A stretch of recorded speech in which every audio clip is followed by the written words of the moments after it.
paso a grabar la sesión y ahí está. Perfecto. Pues buenos días. Qué padre, ya estás prácticamente concluyendo lo que es la semana número 1. Y platícame, a este punto, ¿ya subiste alguna de tus actividades?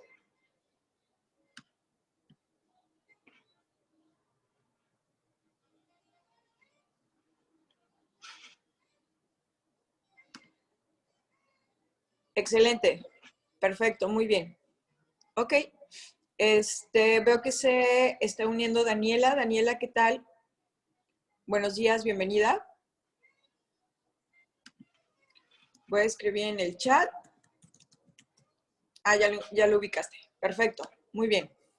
Gracias por unirte y acompañarnos. Muy bien, veo que también se está uniendo María de la Peña. Bienvenida, buenos días.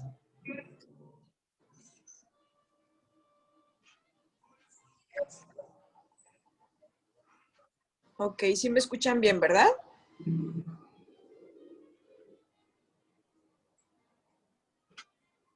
Perfecto. Excelente. Muchas gracias, María. Muy bien. Perfecto. Bueno, para los estudiantes que se unen el día de hoy, me presento. Mi nombre es María de los Ángeles Hernández Moya. Soy su asesor virtual. Seré su asesor virtual durante todo este módulo. Bienvenidas a la sesión. Y bien, en este caso con Tania, que ella me acompañó en la sesión pasada, estuvimos familiarizándonos con la plataforma. Entonces, ¿qué les parece si hacemos unas breves acciones que tienen que ver con esta parte? Y le voy a pedir a Daniela y a María que identifiquen en lo que son los botones, prácticamente lo que es su plataforma.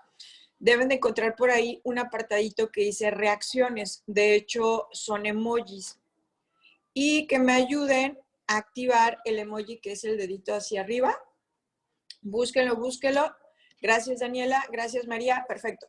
Muy bien. Y es importante porque a través de estos medios de comunicación, para poder agilizar y también hacerlo como más amigable, pues la idea es que si yo les hablo, les explico algo o comento algo y pregunto si no tienen dudas o si tienen dudas y ustedes me comentan que no, al accionar ese dedito, con eso yo identifico que todo está claro y puedo continuar, ¿sale? Y claro, entonces puede pasar que tengas alguna duda, quieras preguntar algo o quieras comentar algo. Entonces vamos a identificar el otro emoji o la otra reacción que a mí me permite ubicar que tú quieres comentar algo. Y esa suele estar en la parte donde están los participantes, que por ejemplo se ven dos monitos y ahorita se ve el número 5. Si colocas el cursor sobre participantes, despliega el nombre de todas las personitas que estamos conectadas. Y si colocas el cursor sobre tu nombre, va a haber un apartado que dice levantar la mano. Entonces, accionen ese, por favor. Gracias, Daniela. Gracias, María. Excelente. Muy bien. Entonces, con ese, gracias, Tania. Con ese, yo sé que quieren preguntar algo, quieren comentar algo, ¿va? Ahorita voy a bajar la mano de todas. Excelente, ya la bajaron. Muy bien. Perfecto. Entonces, esos son como básicos para decirme que todo está bien o que tienen alguna duda y quieren comentar, ¿va?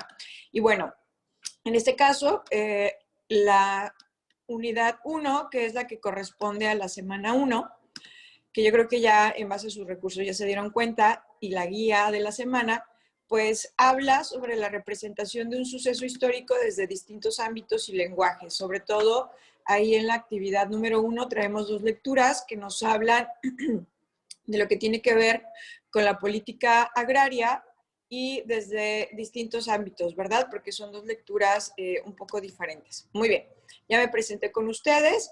La otra cosa que es importante mencionar es que recuerdes no quedarte con dudas, es bien importante. Ya sea que pudiste conectar y después de la sesión, al revisar tus actividades, tuviste duda, o no te pudiste conectar, revisaste la grabación y te surgieron dudas, o no tuviste oportunidad de ninguna de las dos cosas y mientras revisas tus recursos y o realizas tus actividades te surgieron dudas, pues mándame un correo o a través del mensajero envíame esa duda, esa consulta y máximo 24 horas hábiles será el tiempo que le esté respondiendo. Y es bien importante en esta modalidad de estudio que justo no te quedes con dudas porque eso es lo que va a optimizar aún más lo que es tu proceso de aprendizaje o en este caso las calificaciones de tus actividades, ¿va?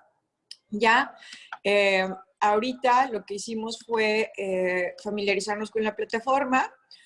Esto importante con lo que tiene que ver con las reglas de etiqueta a través de tus medios de comunicación, pues es tener el micrófono apagado mientras no estés participando. Ahorita todos lo tienen apagado. Al momento que tú levantas la mano, como ya lo activamos hace ratito, es como yo identifico que quieres hablar para poderte ceder el espacio para que abras tu micro, porque debemos de respetar los turnos de los demás compañeros al hablar y sobre todo que si tenemos también más de un micro abierto, se vicia el sonido y no vamos a escuchar, ¿verdad? Entonces todo esto tiene que ver con esa parte. Y bueno, también recordarte, conectarte a todas las sesiones semanales para poder reforzar lo que son tus aprendizajes y aclarar dudas. Y mencionábamos también tus espacios abiertos para que puedas fortalecer el desarrollo de tus actividades.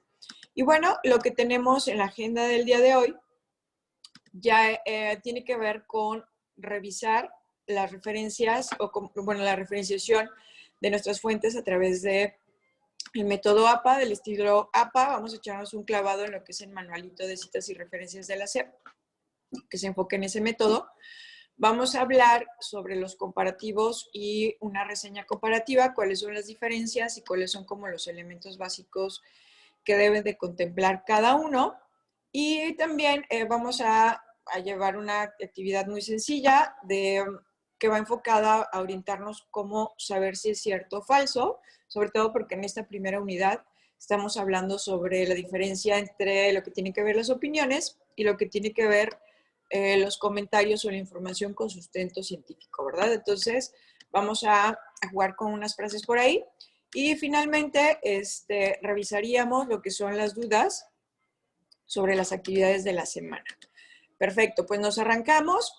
Ahorita lo que voy a hacer es dar clic en justo ese manual de citas y referencias. Ya lo está proyectando, perfecto. Este es como uno de los recursos que te deben de acompañar en todo lo que es tu bachillerato. Porque esta modalidad, todavía más que la presencial, requiere más de investigación y siempre que investigamos necesitamos colocar las fuentes de consulta. Esto tiene que ver pues desde el ámbito metodológico, al construir una investigación o simplemente cualquier actividad o trabajo, pero también tiene la finalidad de con ello evitar lo que es el plagio. Recuerda, hay diferentes tipos de plagio, pero lo esencial es que cuando hablamos de actividades como resúmenes, como cuando hablamos de actividades como reseñas, cualquier escrito que tú debes de elaborar, debes de hacerlo con tus propias palabras, porque las cosas que a veces no hemos desarrollado aún tiene que ver con investigo, copio la información que me llamó la atención y la pego en mi actividad. Entonces, cuando tú haces eso, se le denomina plagio, ¿sí? Aunque tú me pongas la referencia a la fuente de consulta, si tú copias y pegas esa información, se le sigue llamando plagio porque se supone que al ser un resumen o al ser una reseña, tú escribes con tus propias palabras. No tendría por qué haber una réplica de la información que tú investigaste. Al ser una réplica, se le considera plagio, ¿sí? Y bueno, a lo mejor estarás pensando, bueno, ¿y cuál es entonces la diferencia de la citación? Si al momento que yo utilizo las palabras de un autor y lo cito, pues se supone que eso debe de diferenciar lo que tiene que ver con el plagio. Este manual también te habla sobre las citas, cómo citar, qué es lo correcto y qué no. Cuando nosotros citamos, ciertamente utilizamos palabras del autor, pero en nuestro escrito anunciamos que vamos a hablar de lo que él dijo. Entonces, ya con nuestras propias palabras estamos mencionando que esa persona lo dijo y no nosotros. Entonces, ahí eso ya se diferencia del plagio y sería correcto hacerlo, anunciar que estas palabras que siguen o que voy a mencionar o que me llamaban la atención son de ese autor y coloco entre paréntesis, hay diferentes tipos de citación para poder marcar justo, hacer énfasis en que estamos citando y no plagiando, ¿verdad? Y cuando hacemos esto de citar, también debes de tomar en cuenta que no debe de ser mucha información la que yo tomo de ese autor. El debiera ser es que nunca, mi cita nunca debería de ser igual a un párrafo. Debe de ser más pequeñita. Nunca debería yo de tomar un párrafo de otro autor y ponerlo como cita porque eso ya no sería correcto. Eso ya podría también considerarse como plagio. Entonces, para que lo tomes en cuenta, si voy a citar, debe de ser menor a un párrafo la información y que quede claro que estoy citando, ¿no? Muy bien. Con esto que acabo de mencionar, ¿alguna duda? Porque estamos aprendiendo y muchas de las veces no identificamos exactamente qué es el plagio o por qué está mal lo que yo hice en mi actividad. Entonces es bien importantísimo no quedarnos con dudas. Claro, esto ya lo has estado revisando con tus asesores en los módulos previos, pero a veces, por X razón o circunstancia, todavía en el módulo 3, tenemos dudas sobre eso. Entonces, me gustaría saber si todo está claro. Deditos arriba si todo está claro. Gracias, Tania. Gracias, Daniela. Nada más me falta María de la Peña, que nos diga si todo bien. Excelente, perfecto, muy bien. Entonces, mientras hagan esto, no van a tener problemas de plagio. Y este módulo también es para que se empiecen a soltar, a escribir con sus propias palabras. Reseñas, resúmenes, es parte de esa introducción a lo que tendría que ser, ahora sí que con el lenguaje escrito, ¿no? Y bueno, este manual que diseñó Prepa en Línea CEP es un manual súper amigable, por eso generalmente lo utilizo, bueno, muchos los asesores los utilizamos.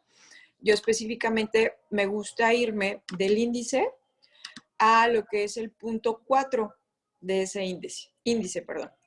¿Por qué? Porque aquí te habla sobre ejemplos de referencias comunes. O sea, aquí ya tienes, buscas en específico qué tipo de fuente, qué tipo de referencia es la que utilizaste. Por ejemplo, si fue un libro, pues escoges el 4.3. A veces pasa que nuestra misma fuente es un recurso de Prepa en Línea C, pues es el 4.1. Por ejemplo, cuando nos vamos al el que es muy común, pues van a ser páginas de internet, ¿no? Entonces, cuando es una página de internet, sería el 4.2, o artículos de internet. Material audiovisual, que no es otra cosa más que videos, reseñas, diccionario. Por ejemplo, para la semana 3, en la actividad 6, vas a tener que buscar imágenes y entonces ahí sería material gráfico. Entonces, dependiendo de la fuente, te vienes a esta parte, la buscas, y ahí ya te va a decir cómo. Por ejemplo, ahorita me voy a ir al más común, que es el 4.2, páginas y artículos de internet. Le doy clic ahí y en automático me manda para allá, ¿no? Y aquí viene ya el encabezado. Entonces, es muy amigable porque te dice qué hacer, que prácticamente eso es lo que te pone aquí. Te dice, tienes que colocar primero el apellido del autor, luego el nombre, entre paréntesis la fecha de la publicación, luego va el título de ese artículo, luego el nombre del sitio web, que sería como el nombre de la página, y finalmente el enlace, que el enlace suele ser el link. Entonces, este apartadito te dice qué se debe de hacer. Y los siguientes filas lo que te dice es cómo hacerlo. O sea, ya te da ejemplos por si, en este caso, al ser una página, es mucho más sencillo los elementos que tenemos que colocar. Pero a lo mejor si nos fuéramos a imágenes o audiovisuales, podríamos tener dudas con algo de lo que se nos muestra aquí arriba.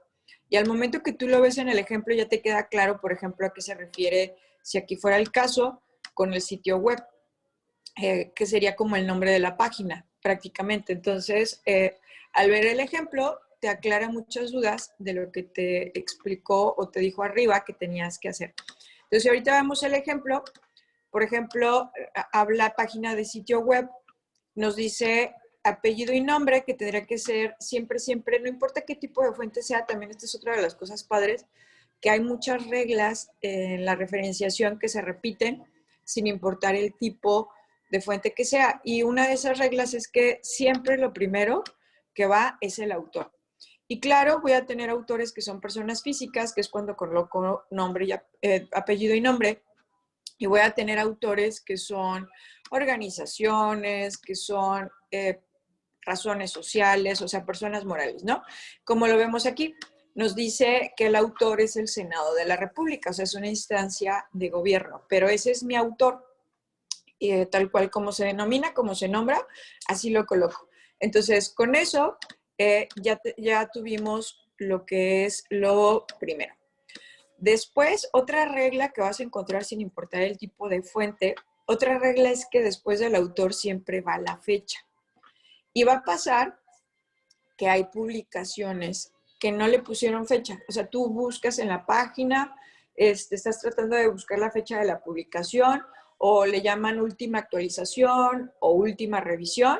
Entonces, si encuentras esa fecha, la vas a colocar. A veces lo ponen completo, día, mes, año. A veces solo ponen el año. Lo que hayan colocado es lo que tú vas a poner. Y en ocasiones no nos ponen fecha, o sea, literal no la publican. Cuando no tiene fecha, es esto lo que colocas. Entre paréntesis, S, que S se refiere a sin, punto F, que F se refiere a fecha, y ya cierras tu paréntesis, ¿no? Entonces, eso quiere decir que en la página no había una fecha. Pero si te fijas, de todos modos tengo que indicarlo, o sea, tengo que respetar el lugar que en un momento determinado sería para la fecha, que al no tener se coloca SF, que SF quiere decir sin fecha. Y bueno, después viene la parte del título del artículo, que en este caso es ¿qué es el Senado? Después nos indica aquí sitio web. Aquí lo omitieron porque prácticamente el sitio web se llama igual que el autor, que en este caso es el Senado de la República. Por eso lo omitieron. Quiere decir que si lo hubiésemos colocado, aquí nuevamente aparecería Senado de la República. Entonces se omitió porque es el mismo nombre del autor. Y finalmente tenemos lo que es el link, que en este caso es el enlace. Y esta es otra de las cosas, o sea, prácticamente lo que voy a hacer ahorita es borrar, se puede decir, lo que llega a veces a cambiar de acuerdo al tipo de fuente. Lo que siempre va a ser igual, sin importar el tipo de fuente, es que primero va el autor, luego va la fecha, aunque no tenga, pongo sin fecha, y lo último, siempre va a ser el link. Entonces, eso nunca va a cambiar, sin importar si es un podcast, sin importar si es una imagen, eso siempre va a ser lo mismo. Entonces, aquí viste un ejemplo. Ahora vamos a ver otro que nos dice autoría individual o colectiva. Bueno, ya son varios autores o puede ser uno solo. En este caso nos habla de Rodríguez Margarita. Entonces, si te fijas, está replicando la regla de apellido-nombre. Luego viene la fecha, que aquí sí tenemos una fecha completa, o sea, viene lo que es el año, el día y el mes, si aparecía. Luego nos da lo que es ya el nombre del título, que nos dice aquí Joseph Schumpeter, el hombre que predijo el fin del capitalismo y que es clave para entender la economía de hoy. Ese sería el título de la publicación. Luego estaría el sitio web, aquí es BBC del Mundo. Entonces ahí apareció y finalmente lo que es el enlace, que el enlace fue el link. Entonces, si te fijas, es súper amigable. Acá nos dice autoría institucional, que realmente esto de autoría institucional no difiere de lo que vimos acá en el Senado de la República, porque es una institución de gobierno. Entonces acá estamos viendo que en este caso es la Universidad Nacional Autónoma de México, es decir, a nuestro autor, que es una institución. Tampoco tiene fecha, por eso pusieron SF. El título sería Falacias, tal cual. Y la página, porque la UNAM tiene varias páginas, la página se llama, o el sitio web, Objetos UNAM. Y finalmente tenemos lo que es el link. Entonces, si se fijan, es súper amigable. Por eso, esta es una de las cosas que siempre todos los viernes trabajamos con ustedes, para que le pierdan el miedo, lo empiecen a usar, porque si estás realizando tu actividad, ya identificaste qué página fue, de dónde sustrajiste la información, agarra tu manualito, prácticamente busca en lo que es el índice, me voy a regresar, busca en el índice en el apartado 4, porque ahí es donde dijimos que estábamos. En el apartado 4, busca el tipo de fuente que utilizaste. Si fue un libro, puede haber sido un libro virtual. Entonces, te vas a esa parte para que te diga cómo se hace. Y aquí está el apartado del autor, la fecha, título, editorial. Aquí en lugar de hablar de un sitio web, hablamos de una editorial, por ser un libro, y finalmente el enlace. Entonces, si te fijas, lo que cambió en función a lo demás que habíamos revisado es solo, en lugar de hablar de un sitio web, fue de una editorial. Eso funcionaría ahí, ¿no? Entonces, es súper amigable para que después de haber visto esto, no haya una disminución en tu calificación por no haber colocado de manera correcta las fuentes de consulta. Esa es la idea, poder apoyarte con la información para optimizar lo que es tu conocimiento y, por tanto, tus calificaciones. ¿Sale? ¿Dudas, preguntitas hasta ahorita con lo que acabamos de revisar?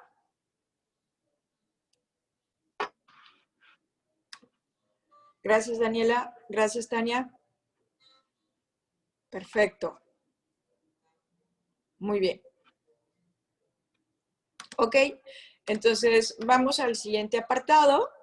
Y el siguiente apartado ya tiene que ver con lo que son los elementos de un comparativo y una reseña comparativa. O sea, empezando desde identificar cuáles son, qué cosas son las que debe tener como mínimo un comparativo, y después hablaremos ya de una reseña comparativa. Entonces, en esta ocasión, apóyenme colocando en el chat todas aquellas cosas que consideran. Vamos a empezar con el comparativo. Con todas las cosas que debería de tener, o lo mínimo que debe de tener un comparativo. Se puede decir que son dos cosas lo mínimo. Estás comparando dos cosas o más a veces, por lo general, o por ejemplo en este caso, tienes por ahí un comparativo de dos lecturas, que es una tabla que analiza varias cosas, pero en esencia, ¿qué es lo mínimo que debo de mencionar, destacar en un comparativo?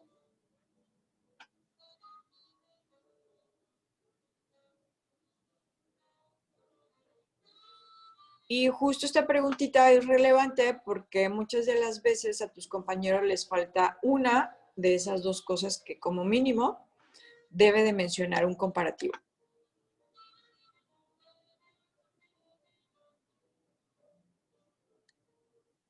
Vamos a esperar a que sus compañeras piensen y nos compartan su opinión de qué son las cosas que debe de contener como mínimo un comparativo.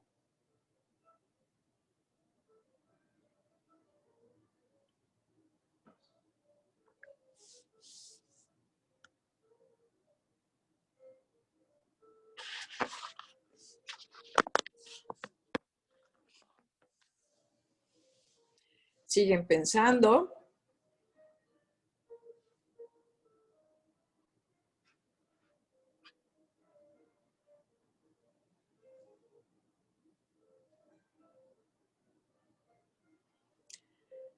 María de la Peña levantó la mano. Adelante, María.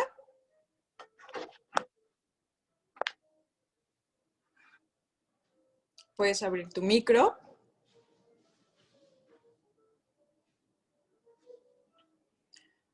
Puedes abrir tu micro. Me dice María que no escucha nada. ¿Ustedes sí me escuchan, chicas? Tania, Daniela.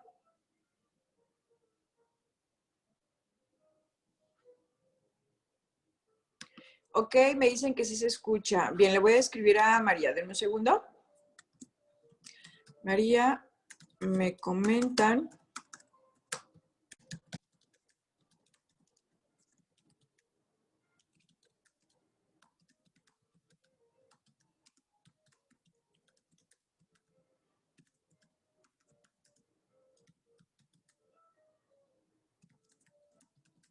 Las que mínimo deben tener, debe contener un comparativo. Ok. Dice que le cayó agua a su teléfono. Ok. Ojalá que siga funcionando. Bien. Daniela dice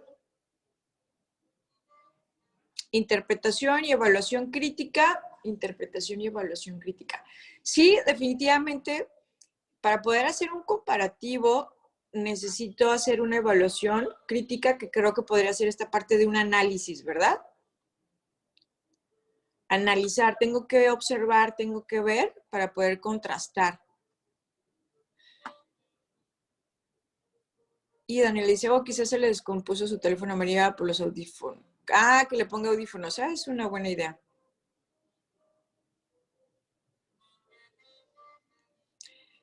Dice que se conectan, pero no se escucha nada.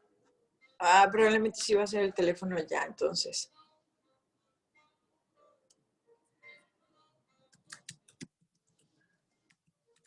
Esperemos que vuelva a funcionar. Ok, ojalá que funcione después el teléfono de María, ya a lo mejor secándose que funcione. Y regresando entonces, dice Tania, pon tu cel un ratito en el arroz. Sí, dicen que eso funciona, ¿verdad? Para poder absorber el agua, que se seque más rápido. Perfecto. Muy bien. Entonces, dice Tania que ya le pasó. Y sí funcionó entonces, ¿verdad, Tania?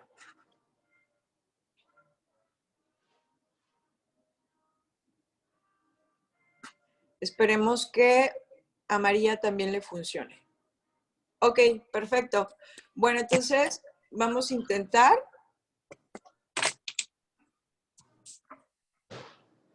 De hecho, abrió su micro. Lo voy a cerrar. Ok. Bien, esperemos que María pueda resolver lo de su celular. Ya le dieron varios consejos en el chat. Muchas gracias. Y vamos a regresar entonces. Tania.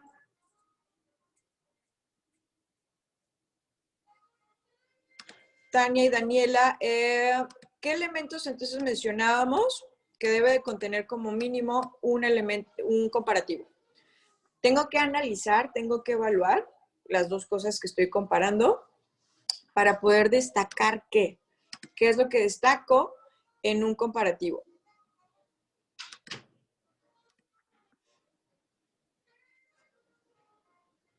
Lo más importante. Ok, bien. Creo que les voy a ayudar un poco. En este caso, lo que no puedo perder de vista en un comparativo van a ser las diferencias y las similitudes. Porque comparar es eso, es destacar en qué cosas se parecen, similitudes, y en qué cosas son diferentes. Por eso le llamamos comparativo. Y claro, para poder destacar esas diferencias y poder destacar esas similitudes, necesito analizar, necesito evaluar lo que estoy comparando, lo que estoy revisando, necesito analizarlo. Perdón. Pero finalmente lo que aterrizo en ese comparativo tienen que ser esas dos cosas, diferencias y similitudes. No hay que perderlo de vista porque en las actividades donde se nos suele pedir un comparativo, el error es que tus compañeros o me colocan solo diferencias o viceversa, o me colocan solo similitudes. Entonces eso no es un comparativo si no pongo los dos elementos mínimos, sería como un 50%, por ejemplo, si le pusiéramos una calificación o un valor a ese comparativo, porque pusiste la mitad de los elementos que lo componen. Entonces debe de ser los dos. Ahora, en esa evaluación, en ese análisis, entre más elementos compare, es un comparativo más enriquecedor. Por eso la tabla de la actividad 1, si te fijas, estás comparando dos lecturas. No viene tal cual como similitudes o diferencias, pero hay cosas donde pudiéramos decir que se puede destacar, ¿no?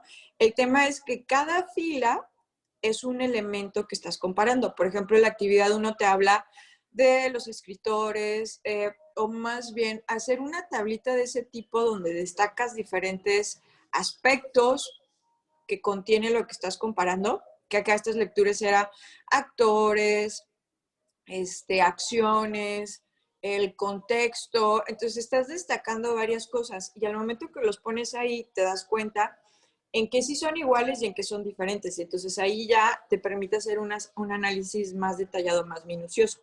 Entonces, entre más cosas compare para sacar más diferencias y más similitudes, es más enriquecedor, ¿sale? Entonces, con esto sí nos queda claro cuáles son los elementos mínimos de un comparativo. Que dijimos entonces es similitudes y diferencias. Esos son los elementos mínimos. Y entre más aspectos compare, que en nuestra actividad era que si tenía gráficas o no tenía gráficas, que quiénes eran los actores. O sea, entre más cosas, detalle, pues es un comparativo más enriquecedor. ¿Sale? Perfecto. Eso solo si hablamos de un comparativo nada más. Ahora, es un poco diferente si hablamos de una reseña comparativa. ¿En qué sí van a ser iguales? Que al ser un comparativo, pues de igual manera, mi comparativo debe de contener similitudes y diferencias entre lo que estoy comparando. Pero al ser una reseña, entonces ya cambia. Si no fuera reseña, puedo poner prácticamente un párrafo, diferencias y las menciono. Después, en otro párrafo, similitudes y las menciono. Y ahí ya se terminó mi comparativo. O pude haberlo hecho en forma de tablita y ahí se terminó. Pero cuando hablamos de una reseña, ahí ya es diferente. ¿Qué cosas? De entrada vamos a colocar aquí diferencias y similitudes. Eso lo debe de llevar mi reseña comparativa. Pero ¿qué otra cosa tendría mi reseña? Que de hecho parte de eso lo podríamos rescatar de lo que ya habían puesto en el chat. Para hacer una reseña, ¿qué agregaríamos a ese comparativo? Para hacer una reseña, ¿qué podríamos agregar?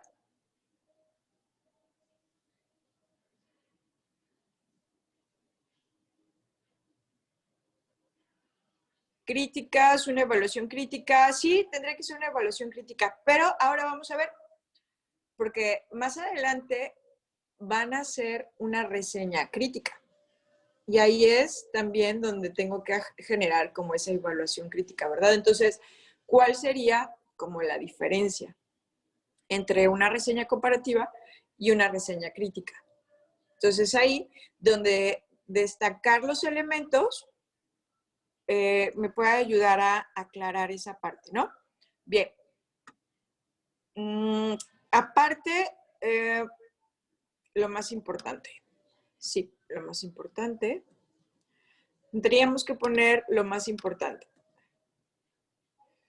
¿Qué más? Estás empezando una reseña. De hecho, sin importar el tipo de reseña, lo que nos hace falta aquí sería lo mismo que le colocaríamos a cualquier tipo de reseña. Si las personas no han leído lo que yo voy a comparar, ¿qué les tengo que poner? Resumirlo. Un resumen. Perfecto. Muy bien. Un pequeño resumen, que debe ser muy breve, porque si no, entonces sería un resumen y ya no sería una reseña. Muy bien. Ok, y en el resumen, ¿qué tengo que hablar para que las personas sepan qué estoy resumiendo?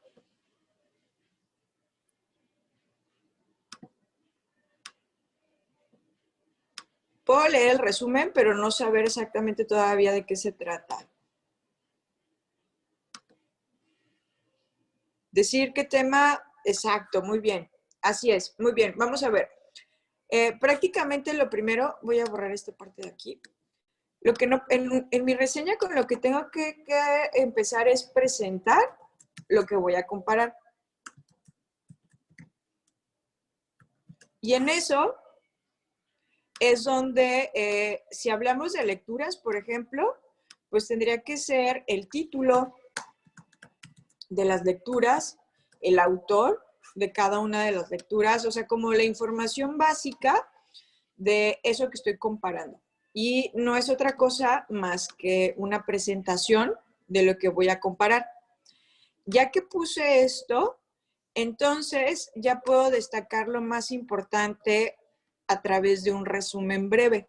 Breve decíamos porque si no, entonces se podría confundir mi reseña con un resumen. Entonces, como las ideas principales de lo que estoy comparando. Todo esto que está aquí debe de estar en cualquier reseña de cualquier tipo. Al ser una reseña comparativa es cuando después de esa presentación, de ese breve resumen, ya empiezo a poner mi análisis crítico sobre las diferencias y sobre las similitudes. Ahí ya es donde, ese sería como mi desarrollo. Mi desarrollo tendría que ver con esas diferencias y similitudes que yo analicé. Ya lo colocaría. Y una conclusión, porque al final las reseñas pues llevan como justo ese orden, ¿no? ¿Cuál es ese orden? Bueno, lleva primero una introducción. La introducción es nuestra presentación, es lo que tenemos aquí, eso sería la introducción. Nuestro desarrollo es lo que vuelve esencial a este tipo de reseña, que es el comparativo, o sea, las diferencias y similitudes, y finalmente la conclusión, que es donde ya darías como tu opinión final o tu crítica final con respecto a lo que comparaste, ¿sale? Entonces, para que no lo pierdan de vista, y todo esto lo escribes con tus propias palabras. El error más común que tengo en las actividades donde se pide reseña comparativa es que tus compañeros lo que hacen es un resumen, nada más. Y lo más peor aún es que copian y pegan, o sea, es un resumen que no es otra cosa más que plagio. Entonces debemos de tener cuidado con eso, empezarnos a soltar, escribir con nuestras propias palabras, ¿sale? Dudas, preguntas de lo que es un comparativo, una reseña comparativa, si queda claro sus elementos y diferencias. Daniela dice que todo bien.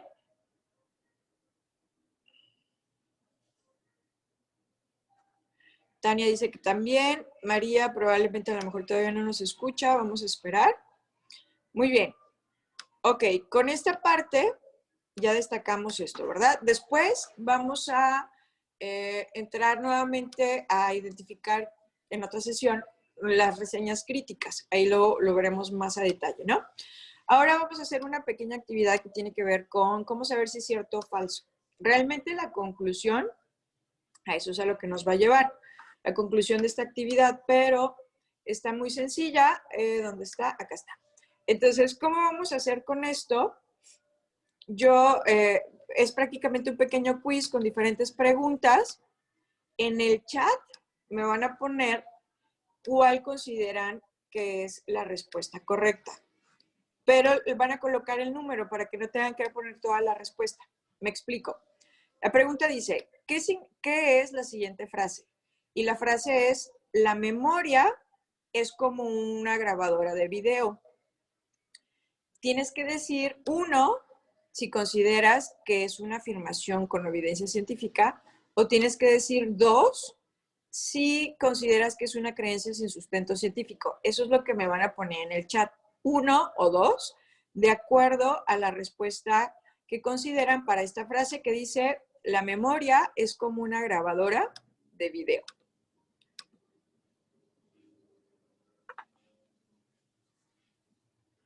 Tania dice uno, Daniela dice uno, todas dicen uno. Ok, muy bien. Pues, ¿qué creen? La realidad es que es una creencia sin sustento científico. ¿Por qué? Porque cada vez hay más investigaciones sobre la memoria y sabemos que es súper compleja que hay diferentes tipos de memoria, que cada persona registra la información de manera diferente. Sería genial que pudiera registrarse la memoria como una grabadora de video, porque sería como nada más darle play a lo que queremos grabar y retenerlo. O sea, simplemente estás estudiando para un examen.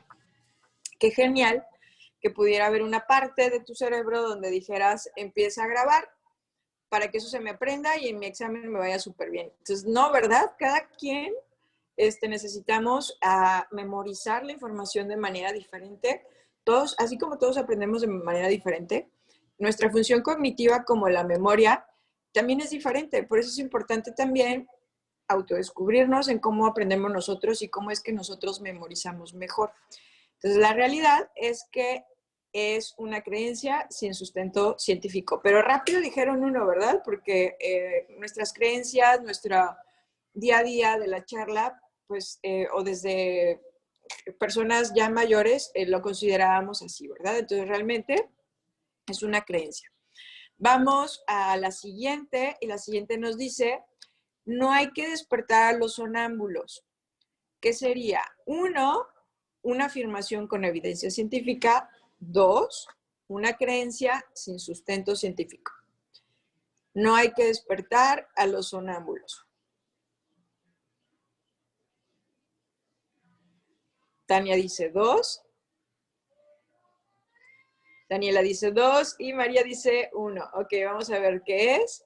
Y fíjense que la realidad es que es una creencia sin sustento científico. O sea, sí, yo creo que cada región es diferente, cada región tiene sus propios, ya lo hemos estado platicando. Bueno, no es cierto. Vamos a entrar más adelante a la parte de multiculturalidad y todo esto. El punto es que cada región tiene sus propias creencias. Y muchas de las veces creemos que si despertamos a un sonámbulo, se va a quedar como en trance o ya no va a regresar, ¿verdad? Pero la realidad es que no hay, se han hecho pruebas o experimentos donde se han despertado sonámbulos, se les registra todo lo que son sus funciones básicas, biológicas, y no pasa nada. O sea, a lo mejor sí se pegan un susto porque ellos, al momento que los despiertas, ellos se quedaron en otro lado de la habitación y se sacan de onda, pero rápido ya como que les cae el 20 y no pasa nada. Entonces, ya nos dice Daniela, se tardan en ponerse, si se puede despertar solo no de manera brusca. Ándale, exactamente, no de manera brusca, porque sí puede a lo mejor por el ritmo cardíaco que traen, ¿verdad? Entonces, en conclusión, efectivamente es una creencia sin sustento científico, ¿sale? Ya hablando científicamente, no pasa nada si los despertamos. Esa sería como la comprobación. Ahora vamos a ver esta. Dice, el alcohol calienta. 1, creencia sin sustento científico. 2, una afirmación con evidencia científica. El alcohol calienta. 1, creencia sin sustento científico. 2, una afirmación con evidencia científica. María dice 2, Daniela dice 1. Vamos a ver qué dice Tania. Tania dice 2, una afirmación con evidencia científica. ¿Y qué creen? Es una creencia sin sustento científico. De hecho, la realidad es que el alcohol enfría. No sé ustedes, yo al menos en su momento decía, pues, estamos acostumbrados a que dicen que una canelita, que es el té de canela con alcohol para calentar, ¿no? Entonces tenemos como cosas así en nuestras costumbres o creencias y por eso a lo mejor algo como lo que te dije, similar, a tu alrededor te hizo pensar que calienta, pero la realidad es que no. De hecho, el alcohol baja la temperatura. Por eso, cuando tenemos temperatura, agua con alcohol y un trapito ayuda a que descienda la temperatura, a que baje el calor de tu cuerpo. Simplemente te pones alcohol, soplas, ¿cómo se siente? Se siente frío, ¿no? Entonces, por el contrario, enfría. Dice María, sí recuerdo que mi mamá me ponía alcohol en la frente. Exacto, para bajar la temperatura. Y las personas que toman alcohol, después de haber ingerido mucho rato alcohol, desciende la temperatura de su cuerpo. Por eso a veces ves borrachitos temblando, porque bajó la temperatura de su cuerpo. Entonces, la realidad es que ocurre totalmente lo contrario y es que enfría. Muy bien. Ok, vamos a la siguiente y última. ¿Qué es la siguiente frase? Las neuronas se regeneran. 1 es una afirmación con evidencia científica. 2 es una creencia sin sustento científico. 2 es una creencia sin sustento científico, dice María. Vamos a ver qué dicen los demás.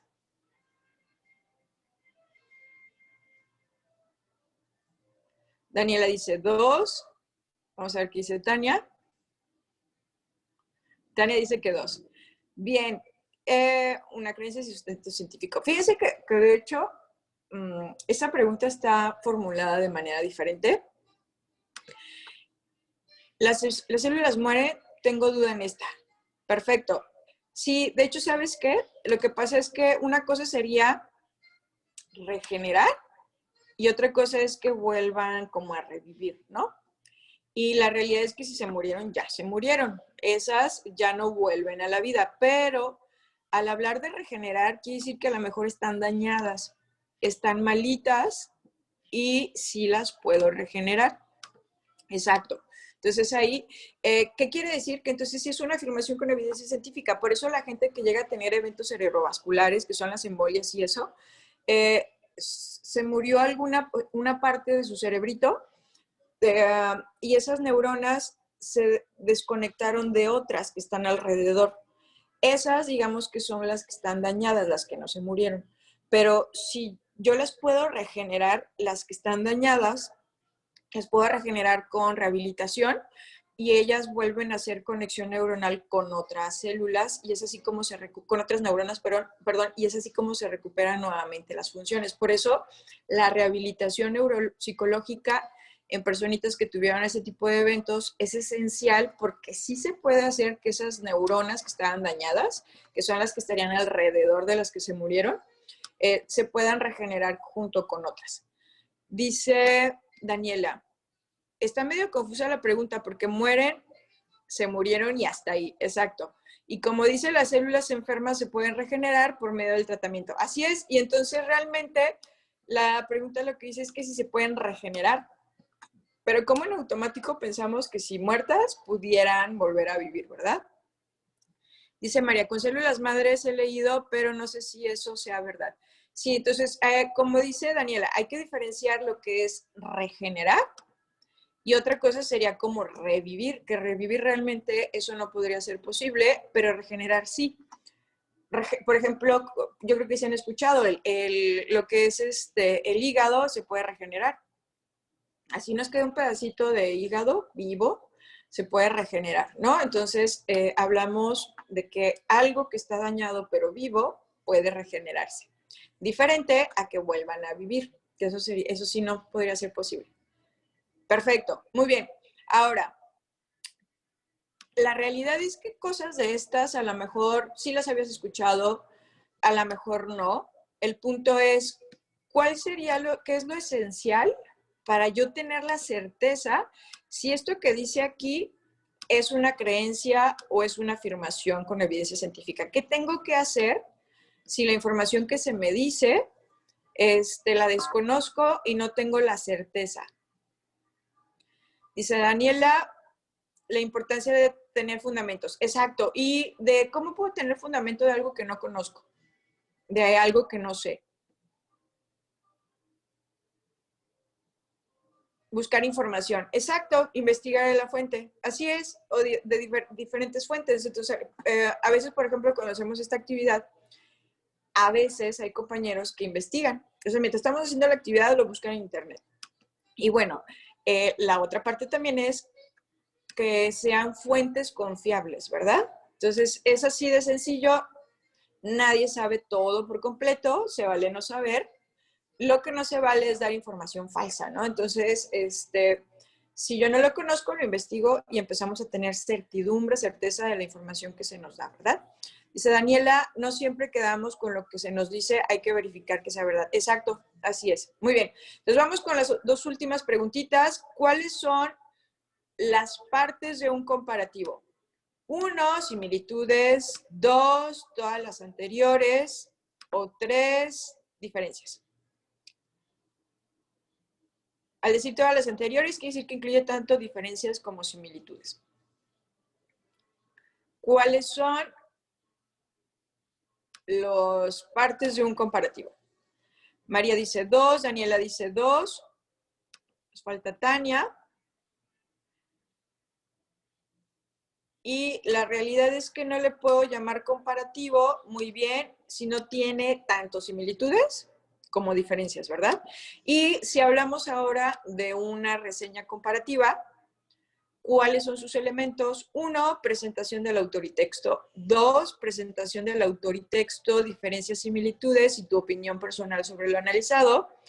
3, presentación del autor, texto, diferencias y similitudes. Recuerda, hablábamos de una introducción, desarrollo y conclusión.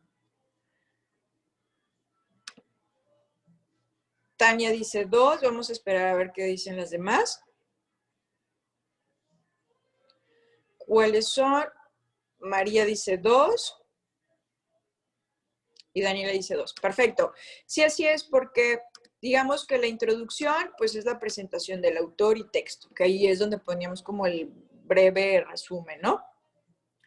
Después está el desarrollo, que son mis diferencias y similitudes de lo que estoy comparando. Y finalmente la 3, que sería la conclusión, que es como tu opinión personal sobre lo analizado, que en este caso sería lo comparado. Perfecto, muy bien. Ok, creo que aprendimos algunas cosillas con esta actividad.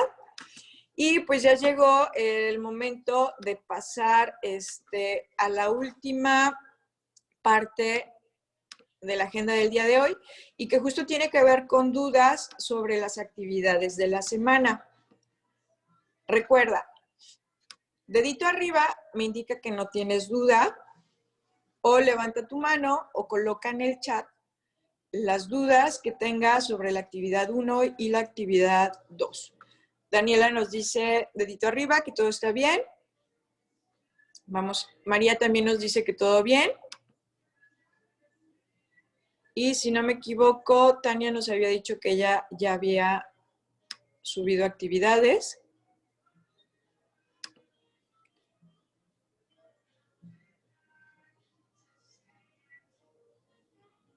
Vamos a esperar que Tania nos comente si tiene dudas. Dice que solo le falta la actividad 2. Ok, ¿y tienes dudas de la actividad 2, Tania?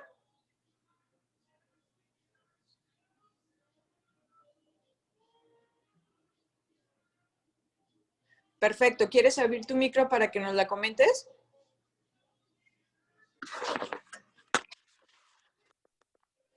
Sí, mi duda es sobre lo de las ciencias sociales. Ok, las ciencias sociales, acuérdate, por ahí está lo que es lo que es historia, sociología, lo que es psicología, lo que es economía, política.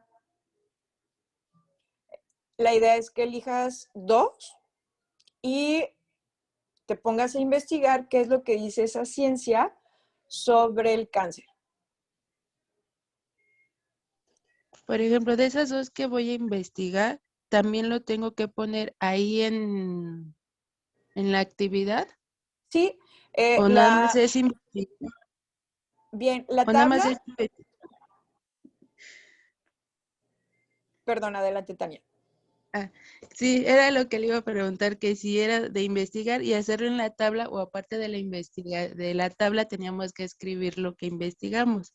Ah, perfecto. Sí, la tabla te pide primero que menciones la ciencia, luego es como el título de del artículo que investigaste.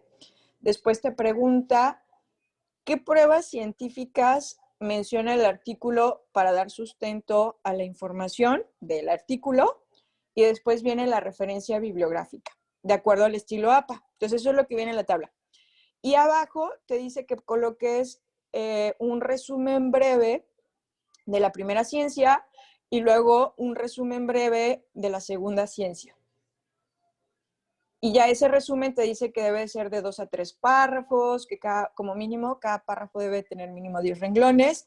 Y lo más importante también de esos resúmenes es que al final de cada resumen tienes que mencionar por qué esa información sería importante para las personas. al final de cada resumen, digamos que así es como cierras tu resumen. Ah, está bien, ok. Gracias. No, a ti, Tania. Y dice María, revisando, no tengo dudas al momento, te pide información en la tabla y resumen de cada uno. Sí, el resumen sería como abajo de la tabla, ¿verdad? Muy bien, pues muchas gracias por haberse conectado. Si no hay más dudas, les deseo mucho éxito en su cierre de semana. La próxima sesión estaremos revisando ramas de la biología y elementos de un ecosistema. Que tengan bonito viernes. Hasta luego.